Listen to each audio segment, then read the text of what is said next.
Gente, passamos ao espaço do pequeno expediente. Com a palavra, o vereador Scalco. Agradece e abre mão. Velocino Ex agradece e abre mão. Adriano Bressan agradece e abre mão. Cadore.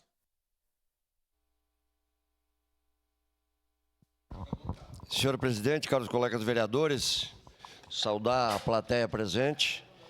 Hoje, 4 de dezembro, é o Dia Nacional do Podólogo. Eu queria, através dessa fala, fazer a minha homenagem a esses profissionais que cuidam da nossa saúde, a todos os especialistas, por esse dia e pelo trabalho que prestam. A Associação dos Podólogos do Rio Grande sabem da minha luta e do deputado Neri para que essa profissão seja regulamentada. Existe o projeto de lei 618 de 2022 que está tramitando no Congresso Nacional.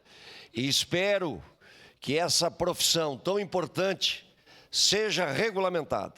Então, a minha luta foi, é e será sempre no sentido de que essa profissão seja realmente reconhecida e seja incluída nas ações públicas, não só do nosso Estado, como do Brasil. Então, quero, nesse dia, parabenizar todos os profissionais e agradecer ao deputado Neri pelo empenho que tem travado junto à minha pessoa, à minha ação, no sentido de que essa profissão seja realmente regulamentada a nível de Brasil. Então, um grande abraço a todos, parabéns por essa profissão que ela tem uma ação importante que é a prevenção. A palavra-chave também, quando se refere a esta linda e bela profissão, é no sentido de que ela previne muitas doenças e nos dá a todos nós uma qualidade de vida muito melhor. Então, parabéns e o meu grande abraço a todos.